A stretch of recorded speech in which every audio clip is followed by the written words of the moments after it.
welcome back to my channel. I'm Amber and this is what I've watched in the month of March. As you can see, I'm changing things up again like I tend to do, but this is something that I want to keep doing and I don't feel like it's something that I want to do on a weekly basis because nobody really watches these, so I just feel like it'll be better this way. I will be sticking to how I normally do it, where I will talk about the films I watched first, go into detail about my opinions on them, then I will only tell you the title, the synopsis, and the rating for the films I've rewatched, and then lastly I will talk about TV shows that I've been watching through Netflix or renting from the library, and TV shows that have finished their seasons out from the TV. I won't talk about what I'm currently watching on the TV though, because that's just too much.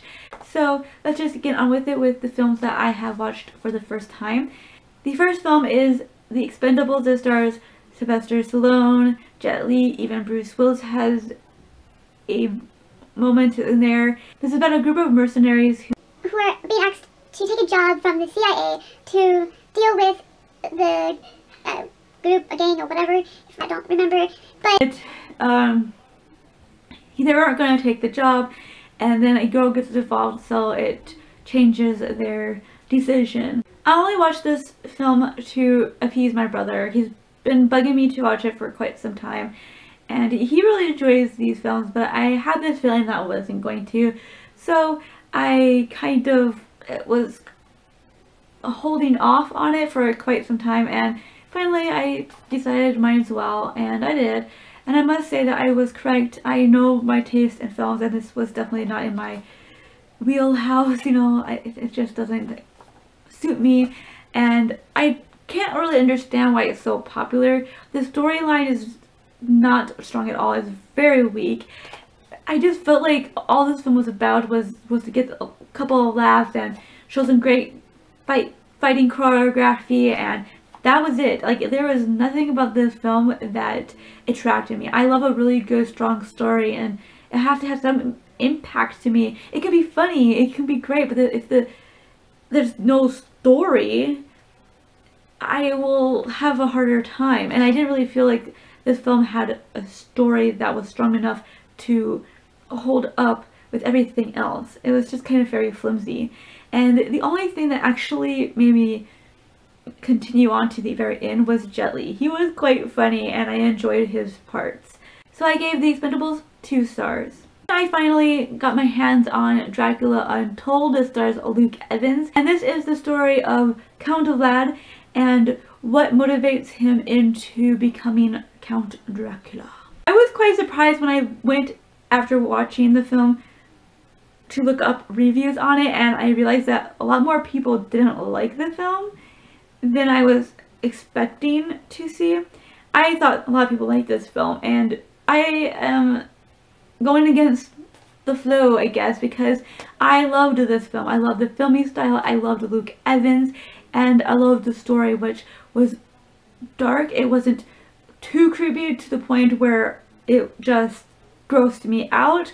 I loved that I was always wanting to find out what was going to happen next and to just see the whole thing, and it really just had this really strong story and a really strong musical score. The cinematography was amazing to me, and I loved Luke Evans in this because he was just the best part of this film. And I gave this one 5 stars. As I continue on with the G.I. Joes with the second film, Retaliation. I'm not going to tell you what it is about, but it does continue off on certain things that were left opened in the first film. And I enjoyed the action, I enjoyed the story, but there was a part that really kind of bothered me. Well, not just kind of bothered me, it really bothered me. And that's because there was a scene that happens quite early on in the film, and it's very important. It's the decisive point of the film where it causes them to decide to do this one thing, and they're like, we're not going to forget this, and kind of thing like that. But then the next scene over, you could tell that they completely forgot about what happened in that scene, and it's never recalled or mentioned again at all. Not even at the end, which I thought they were going to do. And that really frustrated me because it brought the film down for me, and it just made this film a little bit predictable, a little bit disappointing. And yeah, it was predictable in the sense like we already know what's going to happen, and I mean, you don't go into these kind of films without that realization or that knowledge, so it wasn't that huge of a deal. But the fact that that aspect was forgotten by these characters was very, very disappointing to me and very bothersome. The very interesting aspect of this film was I forget their names off the top of my head, it's been a while, but it's the two ninjas that were raised up together, and how the dynamics between these two kind of change, and there's a bit of a twist there, and you're just like, I wonder what would happen, you know, because I don't think there's going to be a third film. I really hope not, because I don't think it's a really strong franchise or anything like that, so I just don't see there being another one. But if there was, I would really love a lot more focus on them. So I gave G.I. Joe Retaliation 3 stars. The fourth film that I watched is War Story. This is about a war photographer who is suffering from PTSD, and she has decided to live in Sicily for a while to take a break from life and to deal with her emotions and stuff. And then she meets a young girl who reminds her of somebody else, and this girl needs an abortion, and this photographer decides to help her. This film was boring. Like, it had an interesting story, but I just felt like it took too long for them to give any kind of hook to me. Like, there was just no hook at the beginning to kind of grab me in, and I lost my interest halfway through when I realized that the person that they make a big deal about being in really only had one scene. And I always find that really bothersome to me. Like, why would you do that? Like, I know that they're trying to sell the film, and that's the reason why they do that, is to sell the film, but to me it's just, I don't know, it's cheap. It should be something like that. I don't know how to talk about it. I don't like that, because he wasn't really there long enough for him to be a major player in the film, and I don't know, it just kind of bothers me. It happened in The Expendables with Bruce Willis. I mean, the big deal about him being in the film, and he was only there for one scene. It was really problematic, because especially with The Expendables, there's really no need for that, because they had all these big time players in there, so I was like, what? Anyway, going back to the War Story, it was boring. It was too slow for me to really find any interest in the story and in these characters. It just took too long for anything to really happen, and so it only gets 2.5 stars. Then I watched A Long Way Down. I have read the book, and I will talk about that in my book wrap up, but this film was so much better than the book. I was able to care for the characters, specifically one of them, much more better than I was able to in the book. I really loved how they handled the story. I thought it was a much more of a stronger story, and I just really loved the whole dynamics between these four people, because you could see it much more easily, at least I could, and I could understand certain things so much more. I love the way they filmed it, and the fact that they actually had them narrate their beginning of their perspectives, and it just kind of was so cohesive and well done for me. The only thing that I could consider a huge negative, because I just don't understand why they left that out, but it was the best part of the book. It was really the only good part of the book for me, because it actually made me laugh out loud, and they didn't put it in the film. I was just like, what? No, why would you leave that out? It was the best part of the book, and I wanted that. That's what I wanted so much from the film, and so I don't know. I give it 4 stars because it wasn't like a film that blew me away, but I did truly enjoy it, and I enjoyed it much more than the book, which I have a hard time accepting that I would say that, because it's not something that I want to be able to say. Moving on, I watched A Night in Old Mexico. This stars Robert Duvall, one of my favorite actors, and this is about a man. He's quite old, and he's losing his ranch, and his grandson comes on the exact day that he is being forced off his land, and this man decides to go off to Mexico, and he drags his grandson along, or rather, the grandson just kind of hitches on for the ride, and somehow they get caught in the crosshairs of a drug lord, and it's all about survival. I will say this, that I loved Robert Duvall. He was the best part of this film, and he just keeps going at it, and he shoots a home run every time with him, and I don't know why I did a baseball analogy. I don't like baseball. The thing is, the film was quite on the boring side. It was too slow, and I wasn't really expecting it to be like that. Like, it's not a big deal. Like, it's just the style that they chose, and I get it. And overall, I don't mind slower films, but for me, it just kind of took too long for things to happen, and what really was the problem was that things were happening around them, and then it waited until the very end for anything to actually go down, you know, and it really just made me think of No Country for Old Men. I was kind of wondering if they were, you know, hitching the ride on the No Country for Old Men, and I don't know, when I read the book of No Country for Old Men, and I didn't really particularly care for how things were just kind of hopping around in circles around the guy, and it was doing the same thing here, and so it was kind of frustrating for me to watch just because of that. And also, I kind of already knew the big reveal that the grandson was going to say to his grandfather quite early on, like basically from the very beginning. I had that feeling, and I was just like, I knew it once it happened. I was just like, yep, I called it. And I don't think it's that big of a deal that I knew it, but I don't know. I don't know if it's just because I've watched these kind of films where there's a big reveal kind of thing, and I'm just good at knowing it ahead of time, or if they just didn't do a good job and, you know, twisting it around so that I wouldn't be able to catch it. But that's a toss-up for me. I give this film 3.5 stars, and that might be surprising to you with how I kind of seem to be very on the negative side, but it was enjoyable and it did keep me going till the very end of the film. And Robert Duvall made this film so much better than it could have been. I don't think that I would have liked it if it was another actor playing the grandfather. I just don't see that happening. Next is Fort McCoy. A German family in Wisconsin who move into Fort McCoy because the father can't serve in the army because of a heart murmur, and because he wants to do something, he decides to take his barbering business there and cut the hair off the soldiers. And then they realize that they're basically right next to the PWs, and the little girl becomes friends with a boy PW, and the family, the mother, gets threatened by a German Nazi. It's kind of very creepy seeing a German Nazi who's on U.S. soil wearing his officer suit. I was just kind of creeped out by that. By the way, this is based off of a true story, and as I said, it was just too creepy for me, but I did overall enjoy the story. It was very intriguing to kind of see how this family had to deal with being right next to a PW camp.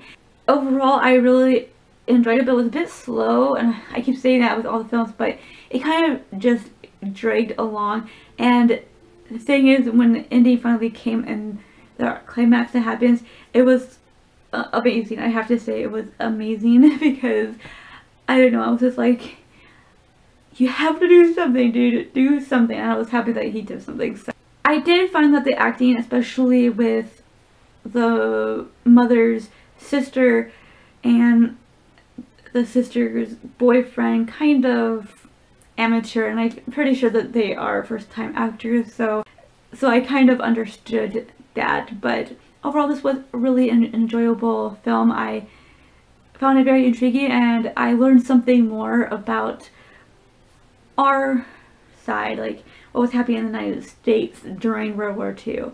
And so I gave Fort McCoy 4.5 stars. Last film that I tried to watch this month is The Jerk Theory, and I think the only reason why I put this on my list to watch was because of Jenna Dewan Tatum, and I wish I had just forgotten about it. This one was about a guy who gets dumped besides, and instead of being the nice guy, he's going to be the jerk, and I guess it's supposed to be like a test or something, I have no clue. But he meets a girl who is unwilling to deal with another jerk, and he falls for her, and it's all about him relearning his idea about being a jerk, I guess? This film was god-awful. I just thought it was so cheesy in some parts. It was just so ridiculous, and it was so dirty. It was like dirty without actually being explicit, and I really just kind of was like, oh my gosh, this was like a teenage film, so they couldn't go that far, but they were going far enough to being too much for me. I was just like, this is just a big no for me. That's just so wrong. And what was even more wrong for me was the fact that this all seemed to be happening in and around the Catholic school that they all attended, and I was like, so over the top, so awful. The other thing that bothered me was the fact that where were the parents in all of this? I was just like, this guy's driving this fancy car? Seriously? And she's picking her up and dropping her off from the house and no parents in sight? How realistic is this? It feels very much like a YA book. It's just really, really, really bad. I can only give Jerk Theory 1 star. Now on to the films that I rewatched in the past month. The first one is Where the Heart Is. This stars Natalie Portman, who plays Nobody, who is a young woman who's pregnant, and she and her boyfriend are supposed to be traveling to California, but he ends up abandoning her at a Walmart in Oklahoma. And because she can't really afford anything, she's dirt poor, she ends up living in Walmart and having her baby there. She is saved by a man that ends up having interest to her when she goes to his library, and they end up in a romance of sorts. I gave this one 3 stars. Next film is Anna and the King. This is one of my favorite films of all time. This stars Jodie Foster, who plays Anna Wintour. I really cannot pronounce her last name. But it's based on a true story. It's based on her diaries, journals, and I forget the country, but she goes to this country with her son, and she and the king kind of hit off on the wrong tone, and so it's about how they learn to respect each other and actually care for each other. I gave Anna and the King 5 stars. I watched 13 Going on 30. This stars Jennifer Garner. This is about a 13-year-old girl who believes that when you turn 30, everything that you want is going to happen, that your life will be perfect at that age, and she gets caught in a situation where she almost kisses her best friend, and this best friend loves her, but she doesn't think that she loves him, and when it happens, she slams the door in his face and starts wishing to be 30, and wishing dust falls on her head, and voila, she is 30 years old. I gave this one 3 stars. Oz is the next one. We all know what this one is about, so I'm not going to even give a synopsis, but this one I gave 4 stars. How to Train Your Dragon. This is about Hiccup, who is supposed to be a Viking, but he is scrawny, he gets into messes all the time, and he loves to invent. And the most important thing is that he wishes he could kill his first dragon, but instead of killing his first dragon, he befriends one. And I gave this one 5 stars. Singing in the Rain. This stars Gene Kelly. This is a musical, and I don't know how to describe it exactly, but it does surround the changes that were happening in the film industry, with films turning from silent to talking, and the effects of that on this one company. And I gave Singing in the Rain 4.5 stars.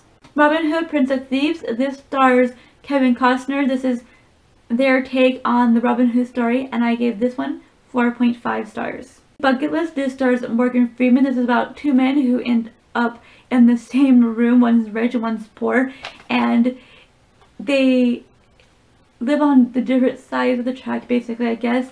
And they both learn that they have terminal cancer, and they decide to make a bucket list and check those items off the list.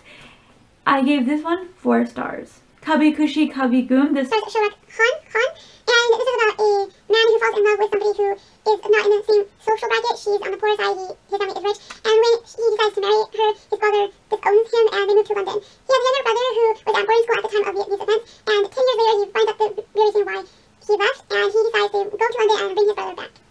I give this one 5 stars. Phoebe in Wonderland. This is about a girl who tends to say and do things that are inappropriate, and she creates a magical world that is set in Wonderland, and this is about how she finds a way to cope through theater and the progress of finding out what's really going on with her. Hey, Phoebe in Wonderland, 4.5 stars. The last film that I watched this month is Despicable Me. This is about Gru, who is a bad guy, and he gets into competition with a younger bad guy, and he adopts 3 sisters in order to help him in his competition to steal the moon. I gave this one 4 stars. Now on to the TV shows. First, I watched Grey's Anatomy. I only went on to 5 seasons before I decided to take a break. I will be going back to this, I believe, so you can keep an eye on that on my next wrap up. But at the time, I was getting tired of watching it. I was getting caught up with other things, so I just stopped. But I do really love the first 6 seasons. Right now, I'm getting really tired of this show. I'm grateful that what I thought was going to happen, what didn't happen in the latest episode that's currently going on, but I am getting to the point of almost not watching it anymore. The next show is a show that just began. It just finished its first season out. I don't know if it was actually this month or they finished out in February. I can't quite remember, but I know I finished watching the season this month. And so that is Agent Carter. This is about Peggy Carter, who is the love interest for Captain America in his films. And this is right after he supposedly dies, and it's all about her expenditures in the SSR and trying to survive these sexist co-workers, and ended up somehow helping Howard Stark try to prove his innocence. I enjoyed this TV show. It's not as strong or as amazing to me as Agents of S.H.I.E.L.D., but I overall did really enjoy it, and I loved that it had a kick-ass female lead, but it just didn't have the something that I was wanting from it. Like, I can't explain it. It just didn't go that step further enough to make this a need to continue watching kind of TV show. I just wanted it to be a little bit more stronger in the storyline, and in the acting is just, I don't know, it kind of went in the medium line of being very, very good and being almost on the bad side. I am looking forward to seeing if this does get a second season, because I believe that they can make it much more better, but we'll just have to wait and see. So for this first season, I gave 4.5 stars. Then I am currently watching Jig. This is a show that I used to watch a lot of the repeats on the TV as a kid, and I absolutely loved it then, and I'm rewatching it. The first season is not really that good, but once you get into the second season, it's so much better. I really started to enjoy it much more because I felt like I could personally connect with the characters much more better, and the storylines were so much more stronger to me. By the end of this month, I should have just finished season 3, and going into April, I should be starting season 4. Now, around this time, I was problematic. There's 2 shows that I was kind of watching when we started watching Jag, and then I decided that I would have to stop watching them and go back to them later on. The first one is Hell on Wheels. This is about an ex-Confederate soldier who is searching for his wife's murderer, and he ends up working at a railroad company putting down railroad tracks, and he believes this is where he's going to find out what happened to her. I only watched the first, I think, 3 episodes, but I'm absolutely enjoying it. I love the lead actor who plays Cullen, and the story is very strong so far, and I'm looking forward to going back and to actually finishing it. I will probably end up having to rewatch those 3 episodes, but I do not mind that one bit. The next one that I had to hold off on watching further is The West Wing, and I'm absolutely loving this one. There's a lot of fast, quick dialogue, banter, and it's just a lot of fun. And I'm just really excited to continue on with that, but I will end up having to do that at some point further in the line after I finish Jag. The next show that I was watching this month, having a current season going on TV, is Allegiance, and I'm so pissed because they canceled it only after 5 episodes, and I know they're continuing on with online episodes, but I'm just like, I'm kind of being a spoiled little brat here and just being like, well, I don't want to watch it because you're basically still canceled the show, and it doesn't really make me happy that you're giving it to us there, because you're just backtracking, you're just trying to appease the people, when in reality I just want to know that there's going to be more after the episodes that you're giving us. Like, I just want more. This was a great show, and I would have loved this show. So they just canceled it way too soon, and I don't understand it because it has such huge potential. Then the other show that I watched is Stalker, and I don't even know if this was the end of the season or not. There was no clue on that. Like, they didn't say it was, but if it wasn't, I don't know where it is because CSI Cyber is on, so I'm guessing that was the end. And I wish I would have just kept on with the... I don't like CSI Cyber. I watched the episode of that, and it was just god awful to me. So cheesy, and I don't understand what's the big deal about Patricia Arquette. I don't think she's that great of an actress, actually. I think she's not that actress to me. I'm sorry to anybody who likes her, but for me, I just don't think she's that great.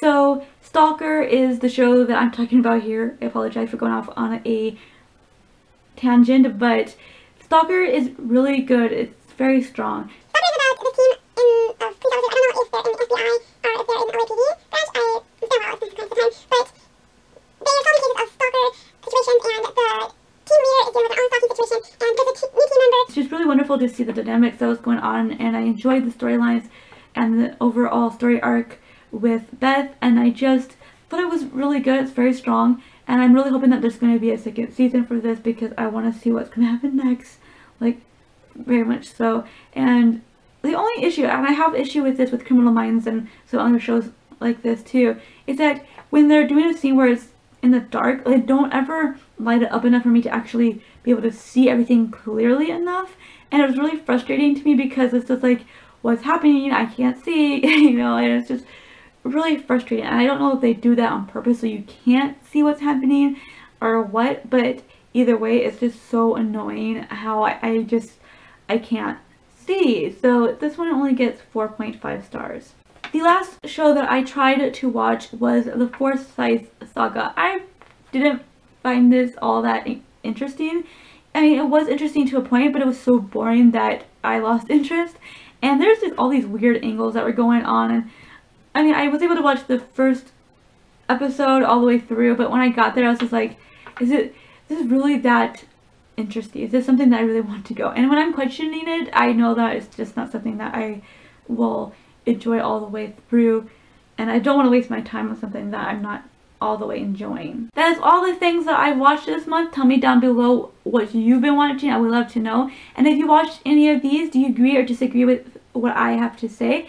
Thank you guys so much for watching, and keep smiling.